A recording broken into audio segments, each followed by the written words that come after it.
Hello and welcome to Wheelock College for today's segment of Inquiry in Action. I'm your host, Dr. Chuck Fidler, and today we will be exploring heat and temperature. After you complete this lesson, you should be able to understand the fundamental differences between heat and temperature. Have you ever sweltered on a hot summer day? Have you ever felt cold while coming out of a pool? A popular misconception among children and adults is that heat and temperature are the same thing. Today, we're going to explore the differences between the two at the molecular level. As usual, simple at-home materials are needed for this investigation. All you need is a pot large enough to hold 8 cups of water. If by chance you have some clear cookware, that would be even better. You'll need a range, 6 cups of tap water, and about 1 cup of elbow macaroni. Now, we're not making dinner for the family tonight, but rather conducting a simple experiment to help us understand heat and temperature. However, feel free to save your experiment for a treat later on. Now off to the kitchen. Wow, that's hot. Hello again, and welcome back to the Inquiry Lab. Today we're going to iron out the differences between heat and temperature. Let's get started with our inquiry-based experiments. Remember, allow yourself to be curious, ask plenty of questions, and enjoy being a learner. In my experimental setup, I'm going to insert this digital thermometer in order to help us see what's going on. You don't need to do this at home, but if you do have temperature probes at your school, I recommend trying this setup. Simply insert the temperature probe into the center of your pot to collect your data. Oh, and as usual, safety first. Let's get started. Fill your stovetop pot with 6 cups of tap water and add in about a cup of macaroni.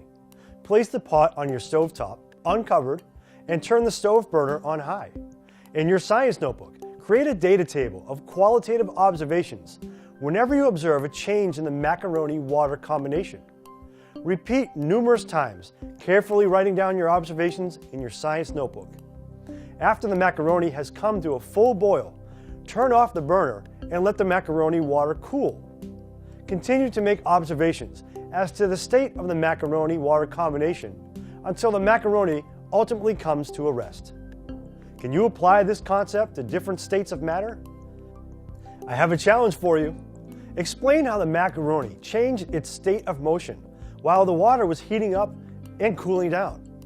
How can you use this macaroni as a model to learn about temperature? Think about this at home, but for now, let's head back to Inquiry Central. Initially, the water in elbow pasta is at a relatively cool temperature.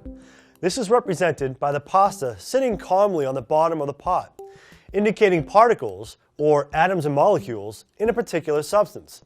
As we increase the thermal energy flow, or heat, we increase the overall temperature of the contents of your pot. Think of the pasta as giant atoms or molecules. As we increase the temperature, the pasta starts dancing and finally boils. This violent motion of particles is sometimes so great that it forces some of the liquid water molecules to change state from liquid to gas. We can see this in the water vapor escaping from the pot. Once the process was reversed and the pot and pasta cooled, energy transfer slowed and the pasta returned to the calm state. I know this seems like such a simple way to represent heat and temperature, but this experiment serves as a very nice, low-tech, low-budget demonstration of these principles, as well as states of matter.